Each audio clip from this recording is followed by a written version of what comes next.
Hello and welcome. I greet you from the Joseph and Evelyn Lowery Institute for Justice and Human Rights, located on the illustrious campus of Clark Atlanta University, right here in Atlanta, Georgia. This video tribute, Grateful, is an expression of love and gratitude for a life well lived. Joseph Echols Lowery went home on March the 27th of 2020. It was the very beginning of the COVID shutdown. Our family was only allowed to have 10 people at his graveside service. All the while, we were warned to not even touch each other, because at that time, fear and the unknown ruled the day. While this tribute will start there, we won't stay there long, because this is a celebration of a life well lived. While we cannot possibly tell a story in an hour, and we won't even try, we do remind you, and he will remind you, of a pastor, an advocate, a husband, a father, a grandfather, a great-grandfather, and friend. Join us as we will share tributes and historical stories from his friends, as well as excerpts from an intimate gospel brunch we gathered in his honor on what would have been his 100th birthday, and we ended with a moving concert by his choice, Yolanda Adams. On behalf of the Lowery Institute, our board of directors, our change agents and scholar activists, on behalf of our family and our friends, thank you to our corporate sponsors for making this day possible. The Coca-Cola Company, Delta Airlines, Georgia Pacific, and Georgia Power Company. We are so grateful. Join us as we celebrate this servant leader, this advocate, this activist, this pastor, and for many, the dean of the civil rights movement. Joseph Echols Lowery, we say your name.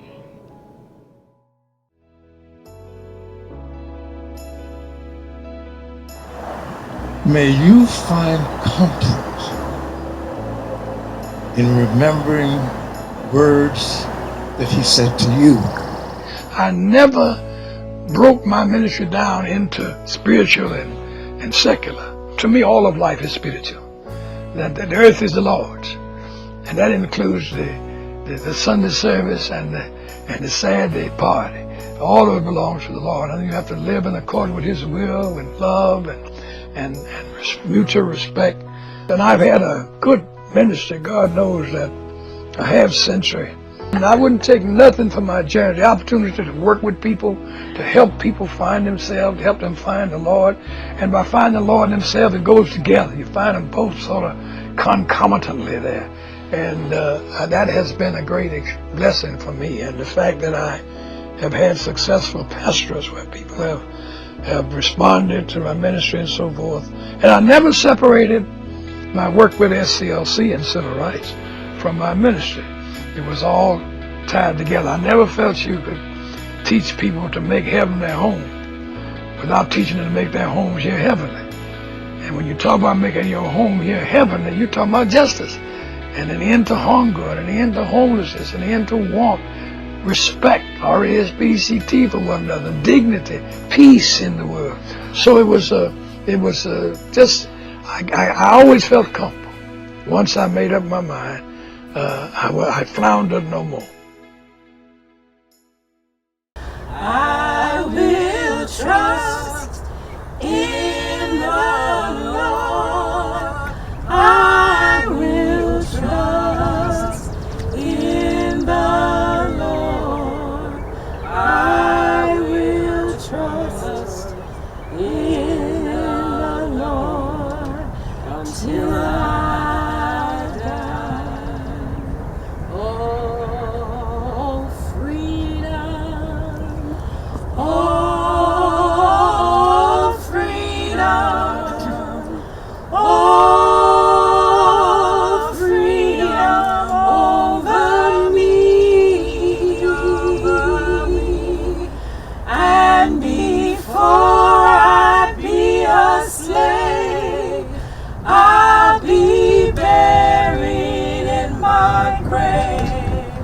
and go home to my Lord and be free.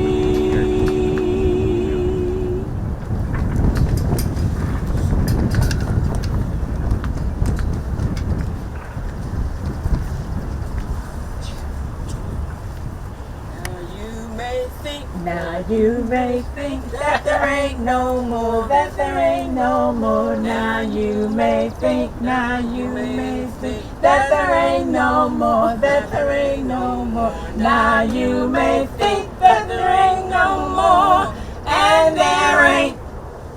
That's a song you taught us.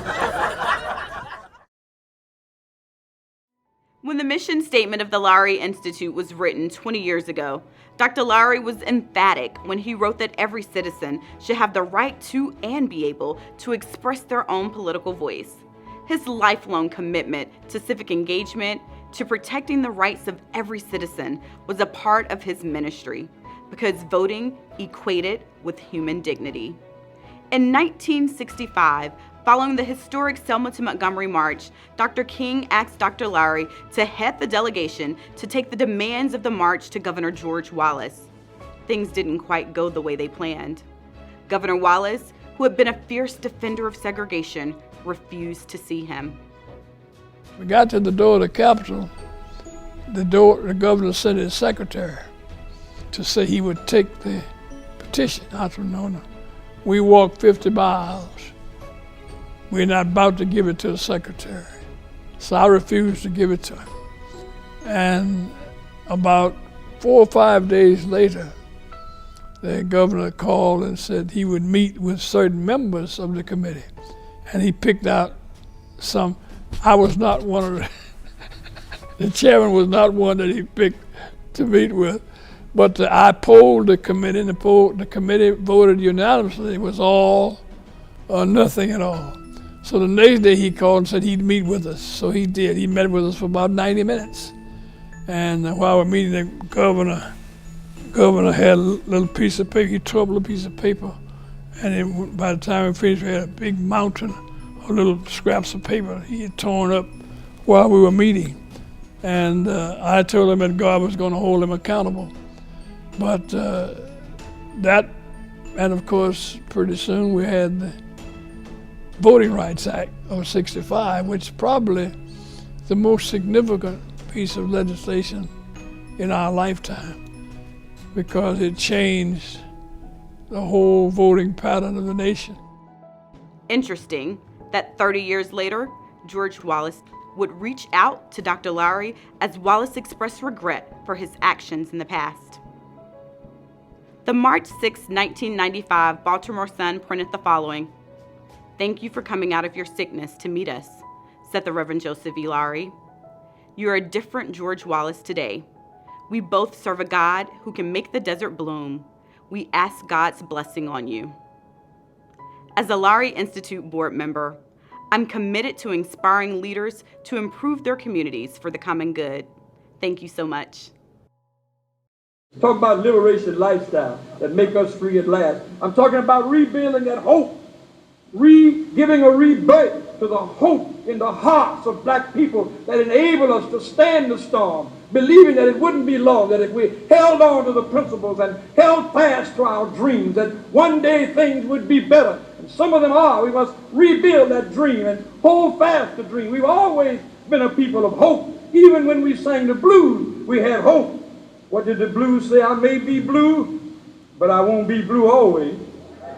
Sun gonna shine in my back door someday. If I hold on, even in the low down blues, like C.C. Ryder. Say, C.C. Ryder, see what you done. Made me love you, now your man done come. But watch hope, listen to hope. He said, baby, let me be your little dog till the big dog do come home. Because if he stay away long enough, he won't have no home at all. I mean, hope was buried in the blue. But of course, where our hope was best expressed was in the context of the faith. And we must re-strengthen, we must help the church, that bastion of strength and courage and hope in our midst. It was in the church where we cried out, even in the midst of slavery, over my head. I hear music in there. There must be, there got to be, there do be a God somewhere. And that gave them strength to hold on. And we heard them say, weeping may endure for a night, but joy cometh in the morning. That's the reason we must hold fast to dreams. For when dreams die, Life is like a broken-winged bird that cannot fly. Hold fast to dreams, for when dreams go, life is like a barren field covered with snow. Let's turn to each other and not on each other.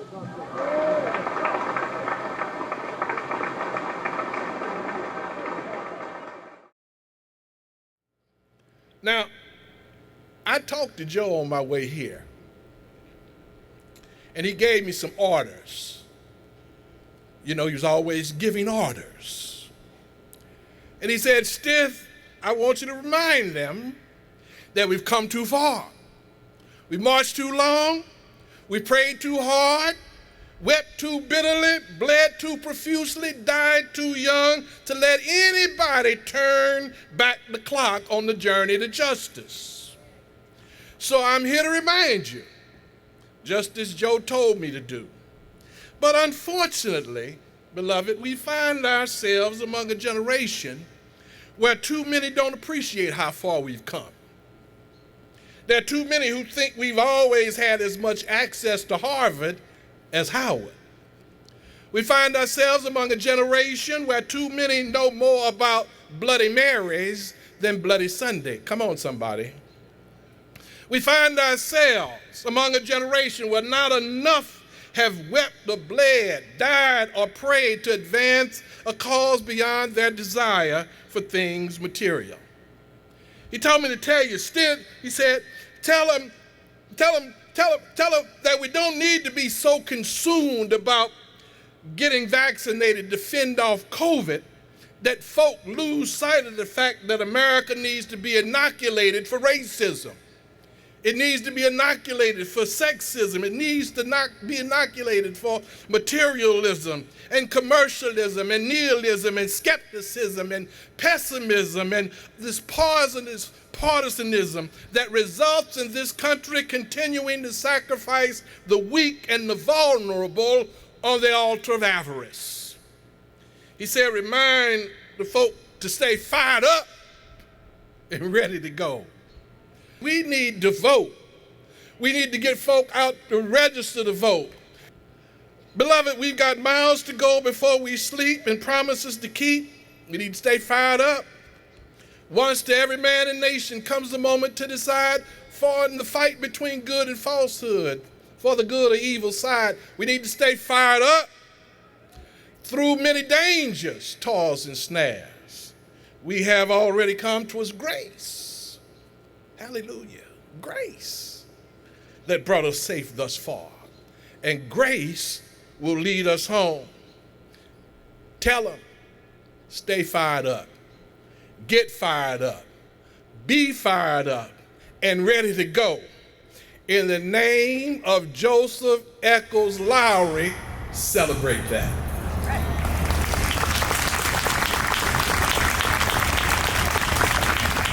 Joseph Echols Lowery, the last of those who gathered in 1957 at the Ebenezer Baptist Church. Joseph Lowery was there in the room when they formed the Southern Christian Leadership Conference, and I'm always struck by the motto of SCLC because they were focused on civil rights, but that wasn't the motto. They were focused on gathering for us or gaining for us voting rights, but that wasn't the motto. They were successful in beating back housing discrimination, but that wasn't the motto either. The motto was to redeem the soul of America. And so we celebrate this gentle giant of a man who taught us that faith is not simply about dealing with the slavery of sin, it is about dealing with the sin of slavery. Who from his pulpit and in the public square demanded that America rise up to the true meaning of its creed. And there's so much we could say about him because he kept on fighting. He was not limited to the civil rights period of the 1950s and 60s, but in the 70s and the 80s and the 90s and well into the 2000s, he was still fighting the good fight. And what I loved about Dr. Lowery is that he laughed the whole journey. He was always laughing and making us laugh. That was part of the genius, the spiritual genius of Joseph Lowery. Some of us take ourselves way too seriously. I rise this afternoon just to say, Dr. Lowery, thank you for teaching us how to be happy warriors. Thank you for teaching us how to smile even in the midst of the struggle. You understood how to endure brutality and not be bitter, how to transform tragedy into triumph, pain into power. He kept the faith all the way, even to the last day. I would go and see him, and I'd sit in his room, and he was laying there in the bed still telling jokes. And every now and then he'd look up and say, I don't know what's taking the Lord so long. I told him I'm ready whenever he comes. Joseph Lowery taught us how to live, and he taught us how to die. For a person who has not found something he's willing to die for, he isn't fit to live. And so now he moves, not from death to life, from life abundant to life eternal. Praise be unto God who gives him the victory through Jesus Christ our Lord and Liberator.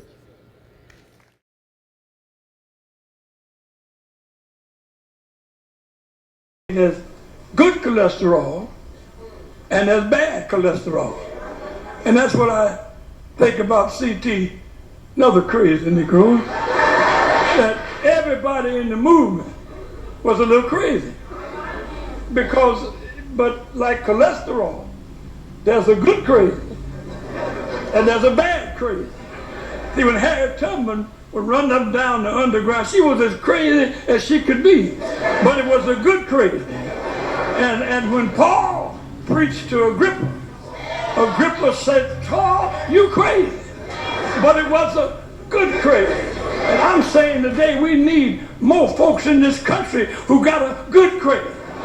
You can't tell what will happen when you have some good crazy folks going to the polls to vote. I tell you, you think God is dead. God not dead. The same God who stood by Shadrach, Meshach, and Abednego when they were good crazy, got in the fiery furnace, and Nebuchadnezzar looked and said, how many did we put in the fiery furnace? And somebody said 3, but Nebuchadnezzar said, I see 1, 2, 3, 4, and the 4th looked like the Son of God. Now I know you modern, sophisticated folk don't believe God gets in our business like that, but let me tell you what good crazy can do. The other day in New York, a man on this platform of the subway had a good crazy. He looked down between the tracks and saw a brother prostrate, doomed by an oncoming train, and he jumped down in the middle of the track. Ain't no way in the world for one man to get on top of the other in 26 inches and the train go over, and the only thing it touched, another little grease on his cap. Same God. Same God. The same God. He was with Shadrach, Meshach, and Abednego. That same God is here today. Something crazy may happen in this country. Oh, Lord.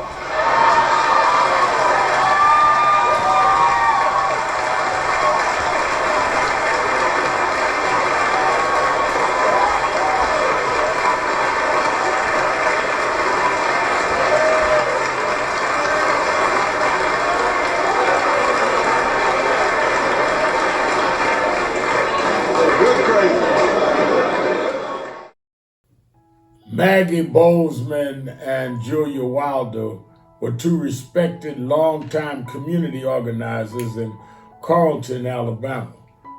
Both black women were convicted of falsifying the signatures of illiterate or elderly blacks for which they both proclaimed their innocence.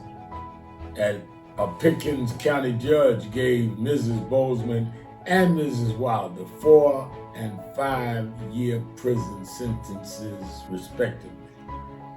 It was Joe Lowery, as president of SCLC, that led a 160-mile march from Carlton to Montgomery to bring attention to their convictions and attacks on black voting rights.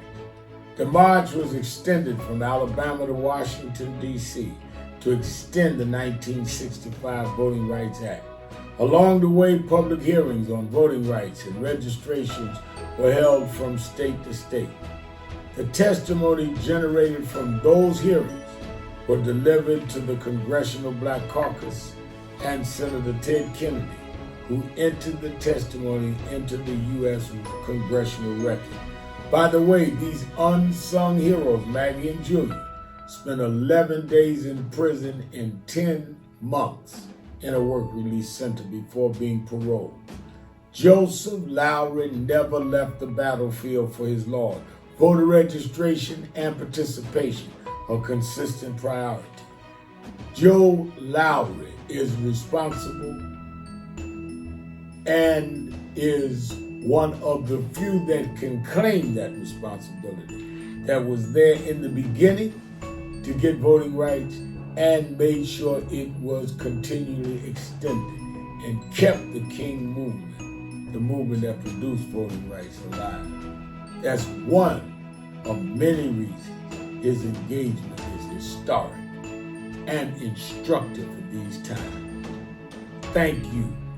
And may the Lowery Institute continue to train those that want to see change and train them to be change agents and scholar activists in the name of Joseph and Evelyn Lowery, another 20 years. 35 years ago, when we marched across this bridge and toward Montgomery, George Wallace came to greet and beat us. 5 years ago, when I led the 30-year reenactment from Selma to Montgomery, George Wallace met us at St. Jude's to greet and confess that he was wrong in 1965. And one of the reasons George Wallace did that was because thousands and millions of people like you have gone to the polls to vote. And you brought into office people with sensitivity. And it's because you have voted and made it possible.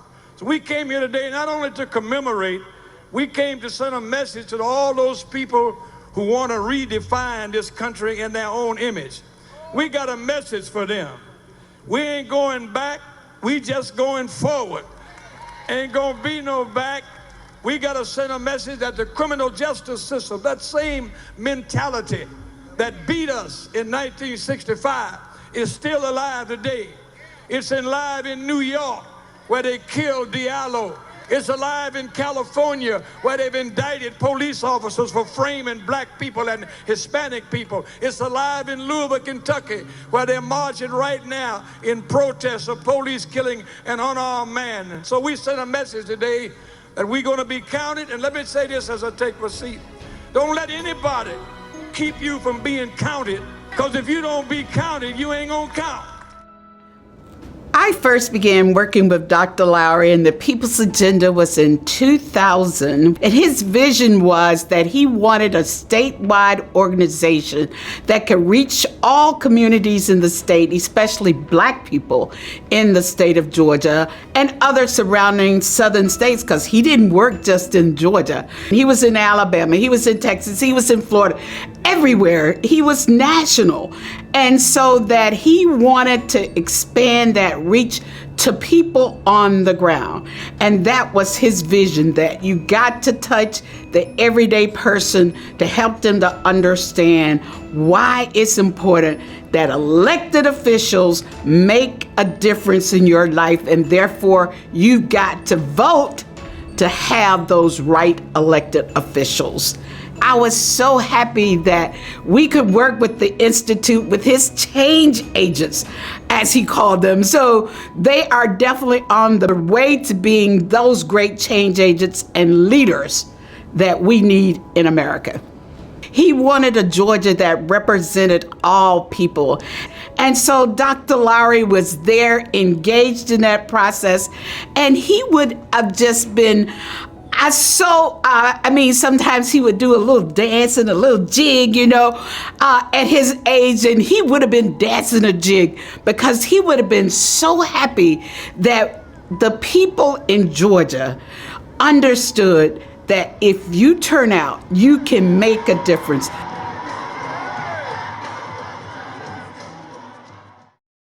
My journey with the Lowery Institute has been the ride of my life. And I say that with all gratitude. If you have been a part of this institute, there's not a moment that you don't sit at least once and say, wow, I can't believe I'm a part of this. I've had that moment time and time again. I thought I knew justice. I thought I knew peace work. I thought I knew equality work. But I knew nothing until I understood how to be a servant leader. And that's what the Lowery Institute has instilled into me. My drive and my passion was rebirthed in the Lowery Institute. And I'm forever indebted to you, Mama Cheryl, and to Dr. Lowery, and to the spirit of Sister Evelyn. This is the work that we must continue. This is the work that we have to continue. So I just want to say rest in power, Dr. Lowery, and it's been the honor of my life to serve the mission, the cause that you have birthed into this earth. And this legacy is by far in great hands because of all the people that you see right here. The legacy is continuing, and the legacy will ever speak in honor of Dr. Lowery. Thank you. We were at the chapel at Bennett College. It was both an inauguration and a fundraiser, and I saw something remarkable. Ambassador, I saw Reverend Lowery preach an extraordinary sermon, and then I saw him wave his hand to the ushers at the back, and he said, "We're going to close the doors of this church, and you're not getting out until you pay ransom." He raised more money for Bennett College that day than I think Dr. Cole raised that year. And I watched him do it thinking, why would he use his power in that space? It was because this is a man who believed in education. We see it with these young people walking around in those black t-shirts, those change agents. We see it at the Joseph and Evelyn Lowery Institute. He believed that education was his obligation. And I watched him again and again and again invest himself, pour himself into the notion of education. 2019, when I launched a few organizations to continue that conversation, I called Cheryl and said, I'd like to come by and pay my respects. I haven't seen Dr. Lowery in too long. And I came and sat by his bed, and he joked, he cajoled me, but he also comforted me. And he reminded me that the fight for liberation, the fight for education, the fight for salvation are not moments, they are movements. He talked about how important it was not to give in to the loss, but to lean into the opportunity. He laid in that bed knowing he was struggling for life, and he believed in that moment that it was more important for me to understand the life I was supposed to live. And I come here to celebrate him because he understood that salvation isn't about getting what you want, it is about fighting for what is right. I love Joseph Lowery because he is the embodiment of James 2:14, that faith without works is dead. And while he may not be with us anymore, his legacy lives on. A legacy of education, a legacy of liberation, a legacy of salvation. And more than anything, his legacy lives in each of us. You see, we are his works. And every day that we celebrate his memory, every day we invoke his name, every moment we claim to be inheritors of his work, then we are called upon to do his work, to lean in to education, to oblige ourselves to fight for liberation, and to always seek the spiritual salvation that will give us all further life. Lowery is my friend. He was a man I loved. He was a man of grace and of humor. He saw darkness, but he carved out light. He found humor in sadness, and he found grace in us all. For that, I will be eternally grateful and always celebrate his name. Thank you all. Lowery family, United Methodist Church, Atlanta, Georgia, now can see that there is a vacancy left open when Joseph Lowery departed. We could lose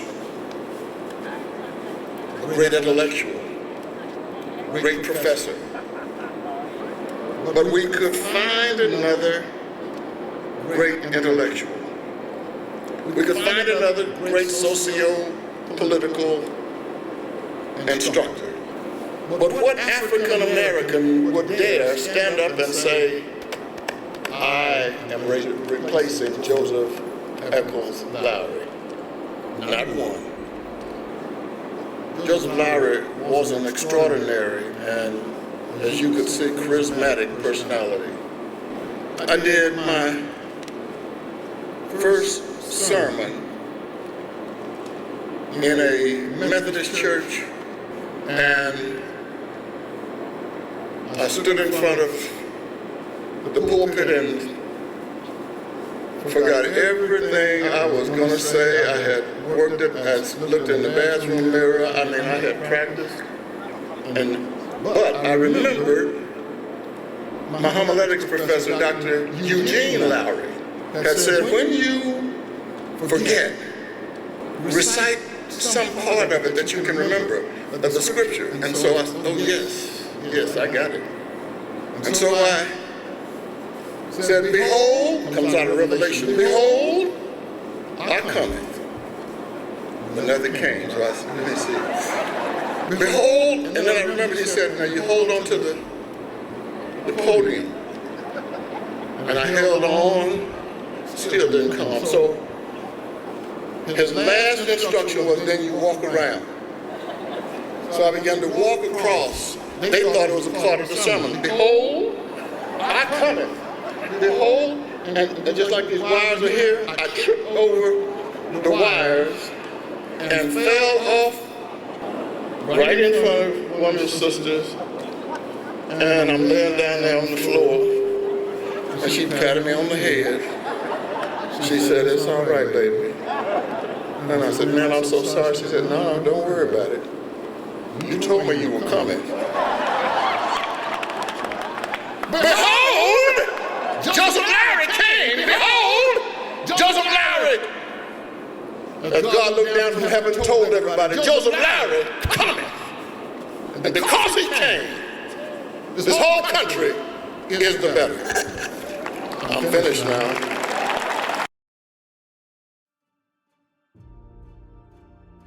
Hi, yes, so my name is Brianna Marie Trice, and I am currently a student at Clark Atlanta University, and I've served with the Institute for almost 4 years. I think for me, one of the biggest things that Dr. Lowery has done in my life is he's created these avenues of leadership for me, and he's fostered these unprecedented avenues for growth in all of us. And I think all of us came in with one idea of who we were into the Institute, and the way that Dr. Lowery has fostered this program shaped us into so many different people. A lot of us came in with, I know for myself, I was one major, and after doing the work with the Lowery Institute, it completely changed what I wanted to do in my life. And at the very beginning of this journey, I didn't know where the Institute would take me. I didn't know what Dr. Lowery's impact would be on me. But at this point in my life, I can definitely say that he has made a complete transformation in my life. And for myself, being a part of civic engagement has been one of the biggest blessings, because we get to go out and we get to beat the pavement, and we get to host events, and we get to do the same work that Dr. Lowery did in his prime. And he's created that mold for us. And I think that in this time, we mourn him and we miss him. But more than anything, we celebrate and we love him and we appreciate everything that he has done, not just for us, but also for this institute.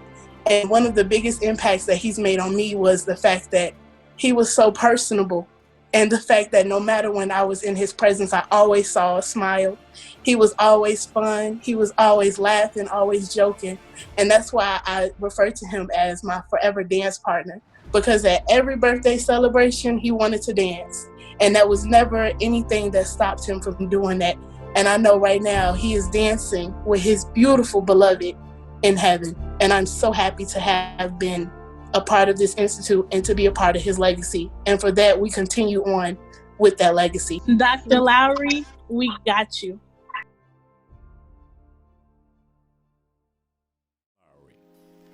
In March of 2021, the Lowery Trust granted sole ownership of the Joseph Echols Lowery and Evelyn Gibson Lowery collection of personal papers, sermons, speeches, correspondence, and hundreds of historical photographs and audiovisual recordings to Morehouse College.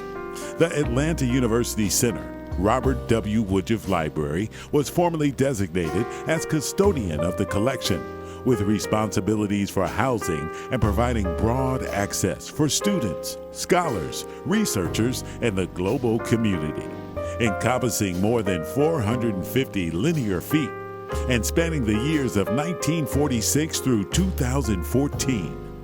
The collection documents the lives and legacy of Dr. Joseph Lowery and Miss Evelyn Lowery in their struggle for justice and equality.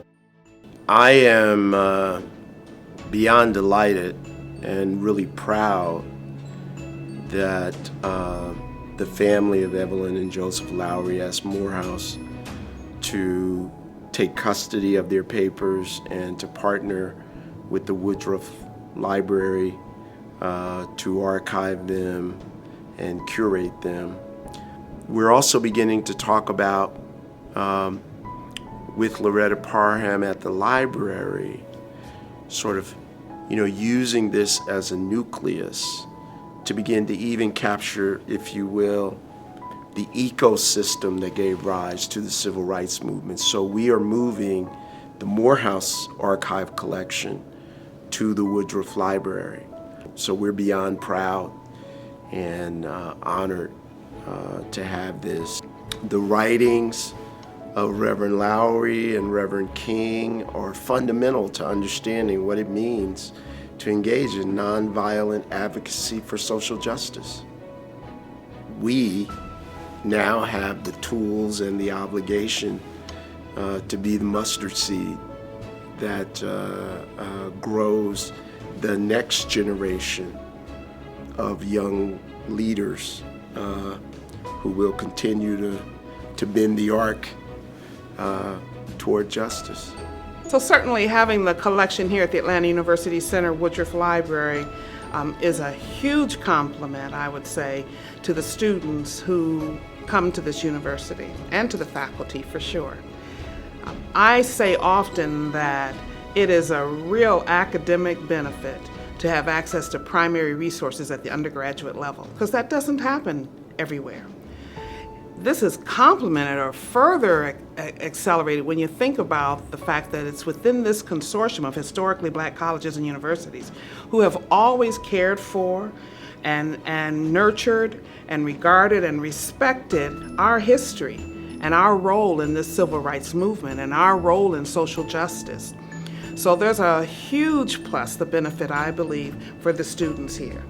And with the library being the library which is shared by all these schools, that means that the resources are shared.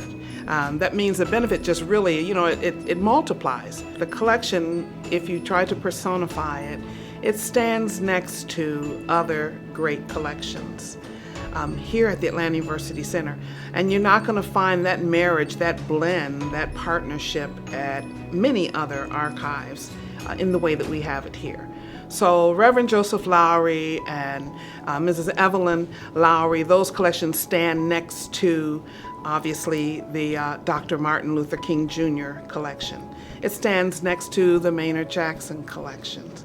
It stands next to the Southern Education Foundation collections. It stands next to the C. Eric Lincoln collection. It stands next to many of our heroes and sheroes.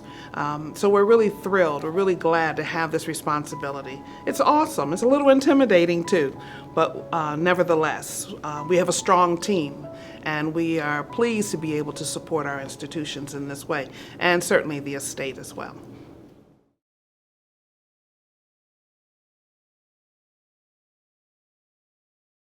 I was working as the regional attorney for AT&T. And as part of my responsibility, I had some external relationships opportunities that I worked with. I was, did work for AT&T under the state legislative work, and also did some civic and community engagement. And that's where my paths crossed again with Reverend Lowery. And then as time would go on, we had an incident at AT&T where we had a kind of an offensive racial depiction that occurred in one of the newsletters that AT&T had put out, and it became a big national scandal. Reverend Lowery and a number of his members were actually picketing AT&T and picketing the building around this particular incident. And I had the opportunity to reach out and call Reverend Lowery to begin to have a conversation and a dialogue about, what had occurred and how we might move forward to getting some resolution. He said, Curley, I'd appreciate you just keeping me informed on what employees are thinking about, how they're reacting, and how the company is responding to this issue. And that just said to me the kind of person that he was, and acceptable, because he was really open to understanding what was going on before he just actually moved on that. He requested a meeting with Bob Allen, who at the time was the president and CEO of AT&T. And that just said to me again what I heard and saw of Reverend Lowery, both what you would witness on the streets, but also what I saw with him in the suites as we talked about these issues and came to a resolution on it. I think in the corporate community and the engagement that Reverend Lowery had, there was a sense of mutual respect between the leaders of those companies and Reverend Lowery, and a lot of that had to do with the nature of his character. And I think his religious background and others, and showed respect for others. And he brought that into the corporate boardrooms when he had an opportunity to speak and engage with them.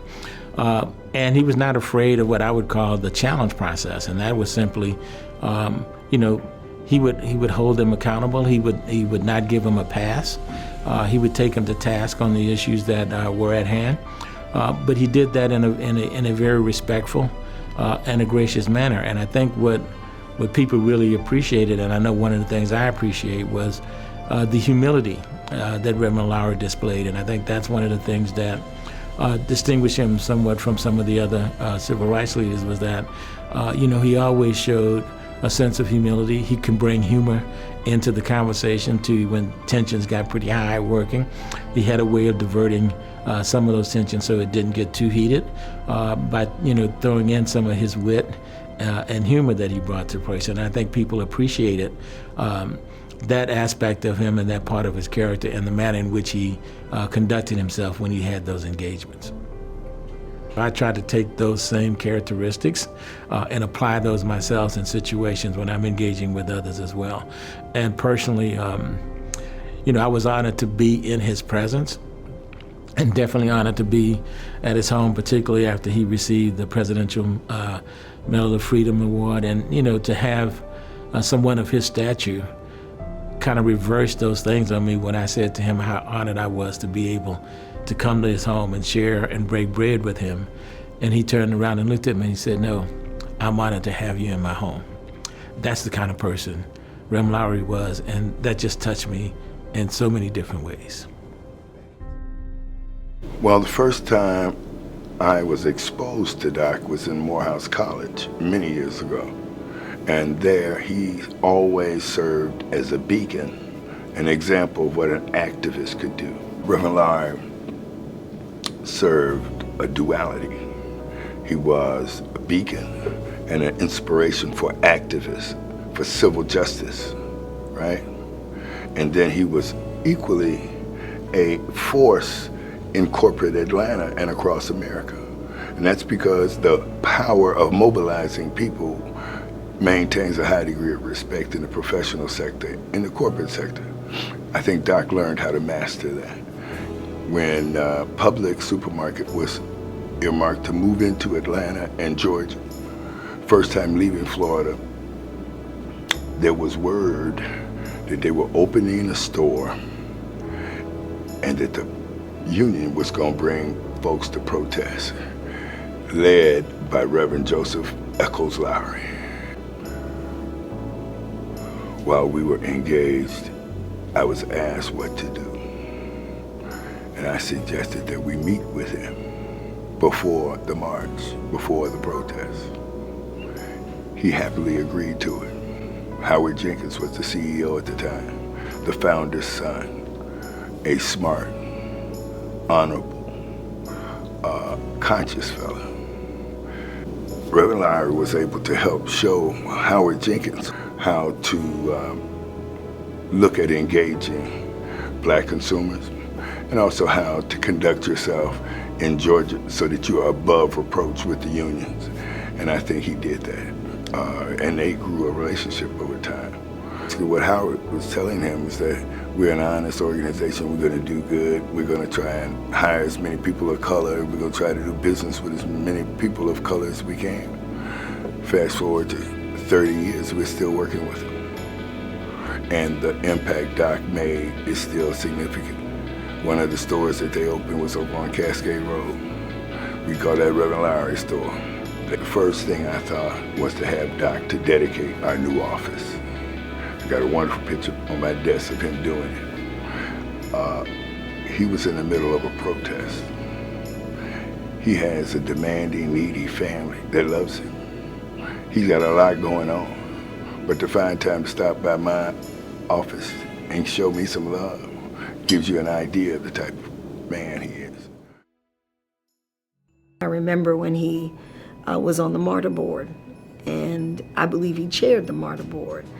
And that told me something both about him, but also about the city. It told me that he was willing to be a leader in a corporate environment and not just in a civil rights organization or the pastor of a church, the senior pastor of a church. And I found that very intriguing. He was fully engaged in leading the MARTA board during that period and didn't miss a beat in any of the work he was doing. So he had this great capacity to be a tremendous leader in the faith community and in with his own congregation, but also to be a leader on a huge public issue for us, which was transit and transportation. Atlanta's one of the few cities that has a rapid rail system. Your dad was front and center. He understood all the intricacies of making those decisions and how to lead the organization and, frankly, the community around building what has turned out to be one of our great infrastructure assets.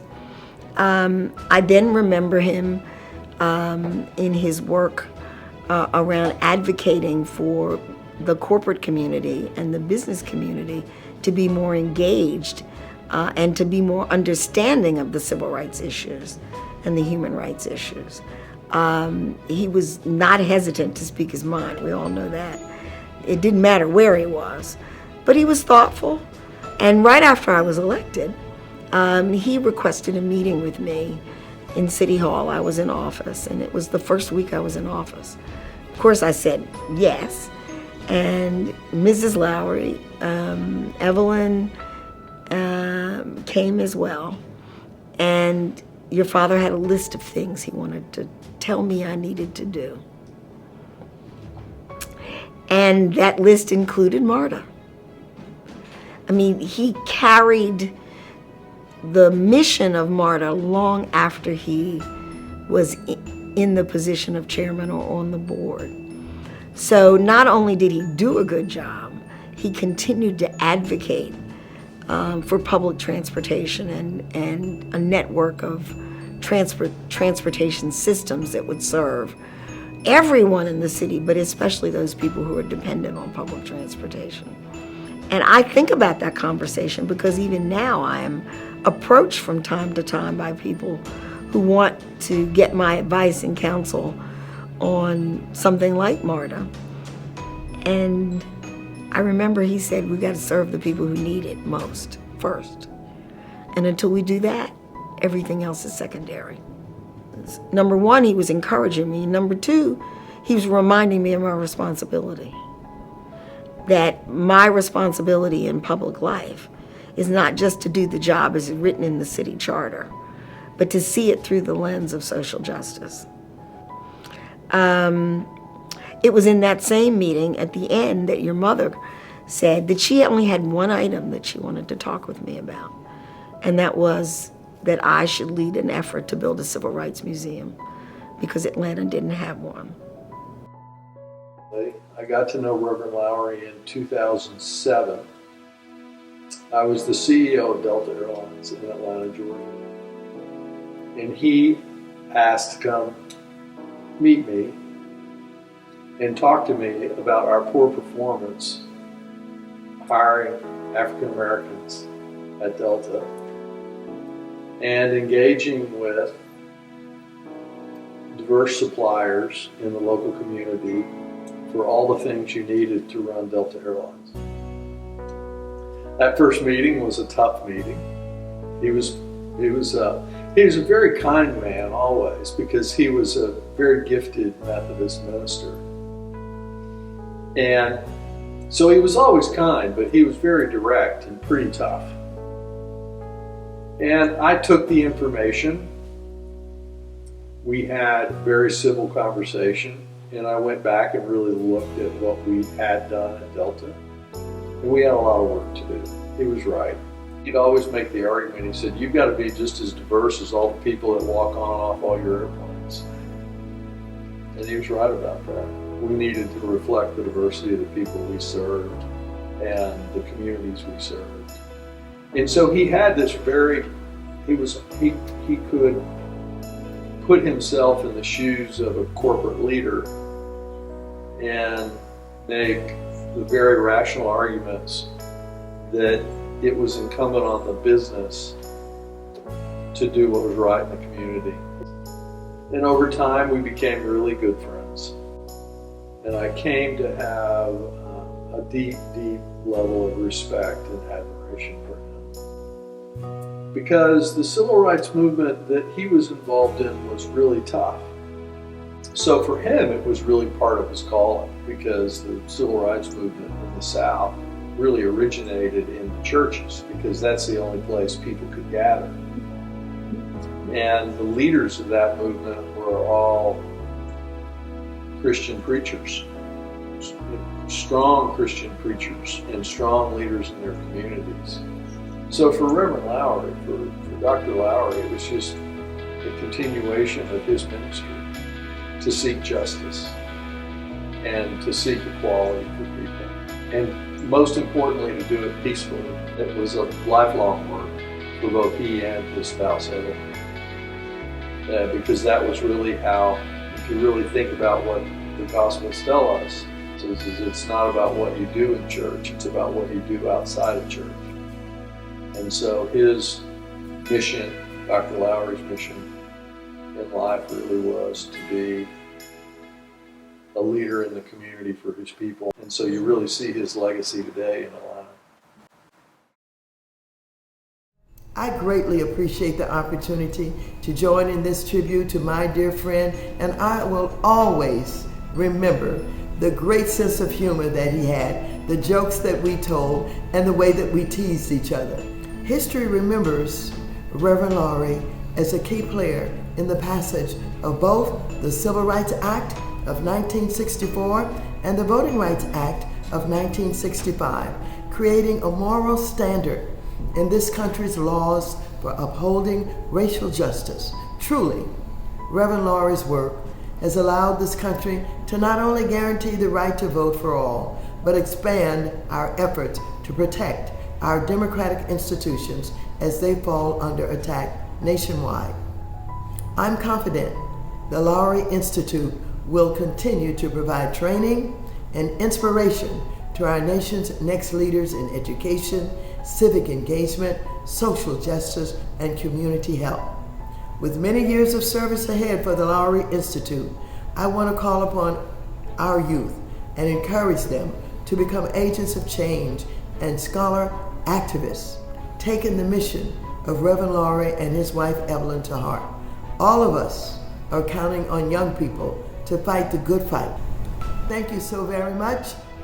I appreciate you. Thank you. Hello, everyone.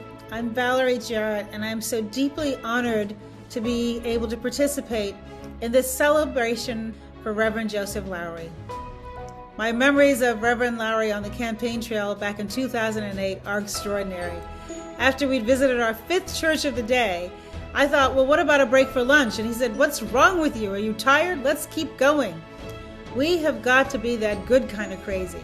So knowing that we stand on his shoulders enabled all of us who served in the Obama administration to stand a little taller, to work a little harder, to be inspired by those who preceded us, knowing that we're paving the way for the next generation.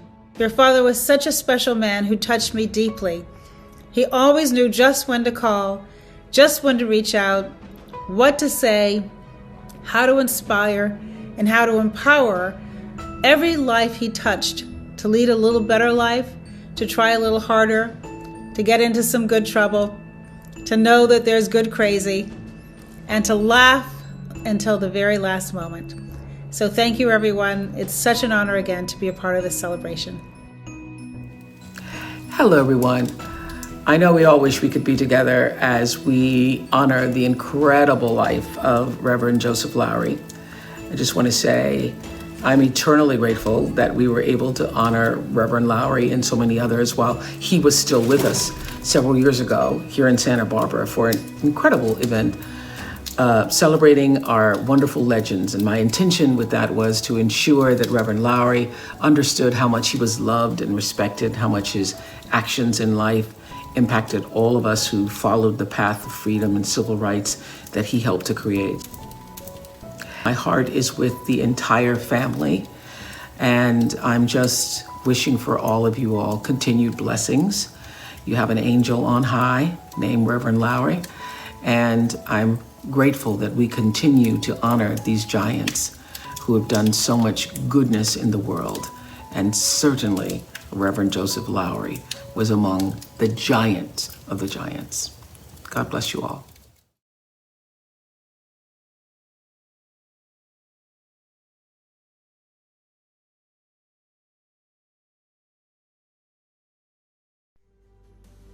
One story that I always took from my grandfather, there was a group of mice and they were plagued by a cat, and the cat attacked them and always took one every day. The mice arranged a council trying to figure out what they were going to do about this cat. And eventually the mice all raised their voices and trying to come up with different solutions, how we're going to deal with this, One of the little mice would sneak over into the university and hang around the classroom, and he picked up some knowledge and strategy, stuff like that. And he came back to the council of the mouse family and said he wanted to make a suggestion. It was a young mouse. Came to the group and said, I have an idea. I have a plan for how we're going to deal with this cat. And the elders sat down and listened, and they circled around the young mouse, and the young mouse said, I know what we're going to do. It's not that the cat is so swift. It's just he's so quiet. We can't hear him. When we recognize he's there, it's too late. He devours us. But I have a solution. What we're going to do is we're going to put a bell on the cat. Because if we put a bell on the cat, we'll hear the cat coming, and we'll know what the cat is doing. And everybody rejoiced. The entire community was so excited that they had a plan. We're gonna bell the cat. Okay. One old mouse asked for the floor. And he said, I don't mean to be a party pooper, but I do have one question. Wonderful idea. I don't know why we hadn't thought about it before, but I have one question.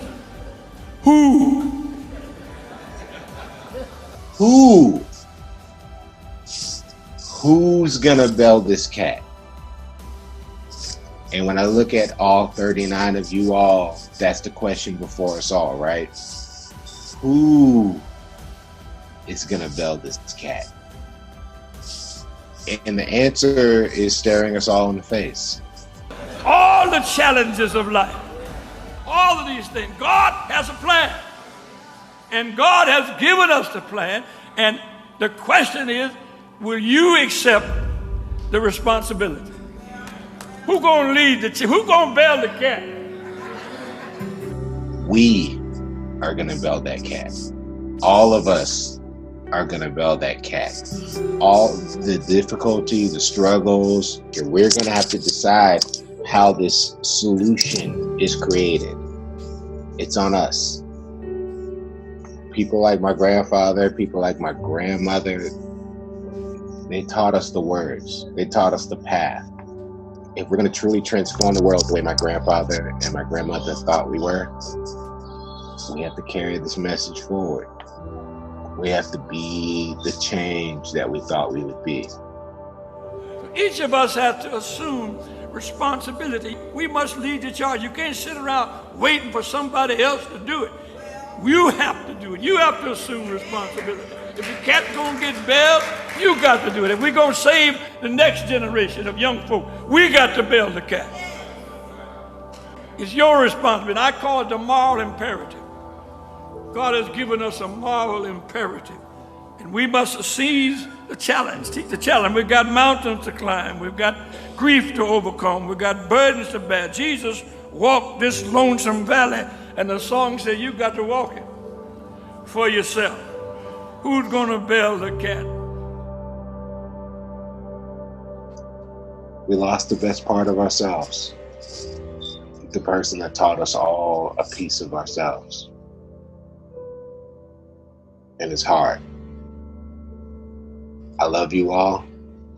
I'm glad to see what you've become, but we can't quit. Because that cat has to be belled. Has to be belled.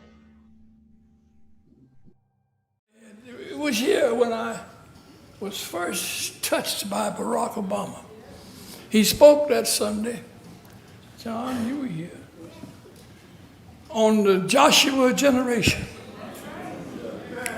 And he looked back at me and John, some of the old fellas, and said, you all are the Moses generation. I represent the Joshua generation. We stand on your shoulders. I saw in him a deep reverence for the past and a sharp focus for the future. And I said, this is about to be my candidate. Reverend Joseph Lowery was one of my earliest supporters, and the significance of his support can't be overstated. Him along with C.T. Vivian, a few other giants of the civil rights movement, people who I had been watching since I was a young person, somebody who I had read about in history books, people who had helped to inspire my own journey to get into public service and public life, because I'd drawn inspiration primarily from those young civil rights workers who were fighting for justice. To get to know this man, and for him to not just metaphorically, but literally lay hands on me and say, you know what, I believe in you, even if you don't always believe in yourself. That meant the world to me. And I still remember going down to Selma at the invitation of John Lewis, part of the commemoration of the March across the Edmund Pettus Bridge that's John sponsored every year. And this is right after I had announced. I hadn't won the nomination yet. I was very popular as the lone African-American U.S. Senator, but I was running against Hillary Clinton, who had a broad base of support and history in the African-American community, and I was the young upstart. And I remember being in church for services before the march, and Reverend Lowery started talking about feeling as if there was something in the air, and hinting that he might end up backing this young guy with the funny name, and that generosity and belief and faith is part of what carried me through, and we remained friends forever after. I miss him dearly, not just because of his history as a civil rights leader, not just because of his wisdom, not just because of his courage, but because of his joy. He was a happy warrior. I said, I'm trying to reach the 44th president of the United States. And he said, Brother Joe, I believe that would be me. He said, I called you to ask you if you do the benediction or the invocation at the inauguration. I said, well, I'll check my schedule. Maybe I can work it in. He hadn't made up his mind which one then. I didn't care. Either one suited me. But it so happened that the benediction gives you the last word. You couldn't spend a minute with Reverend Lowery before you started breaking into a smile. And it wasn't just that he had that razor-sharp wit. It wasn't just that he was an extraordinary storyteller and speaker. It wasn't just that he was self-deprecating, and oftentimes the most fun he had was when he was making fun of himself. It was that he genuinely had a cheerful spirit.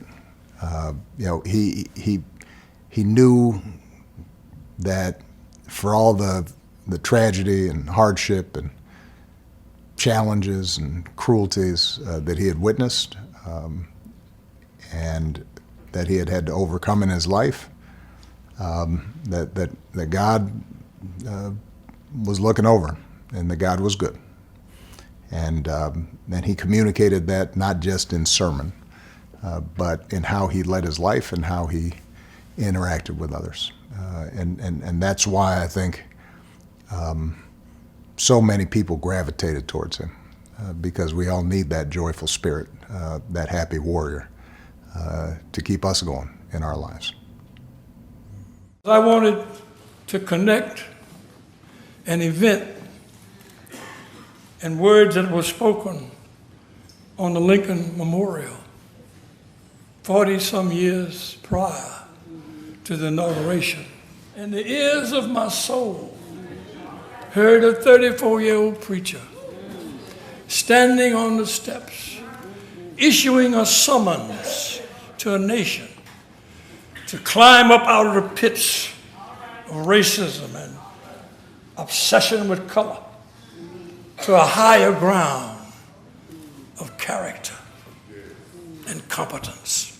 And there I was, never dreaming that I would even live long enough to see a black president Here I was, not only seeing, but participating in this ceremony. And I was glad to be there to say that today, January 20th, is the nation's response to that summons issued by that 34-year-old preacher in 1963. Larry's my buddy. Like that, man. I am here to share not just my gift, but my love for Dr. Lowery. He and I had this awesome relationship. And whenever I would see him, he would always have encouraging words for me. And one of the messages that I received from Dr. Lowery was, your life, once you have achieved, is a gift to be given out and shared with people. And so I hope that from this moment of us remembering him, that we keep that in mind.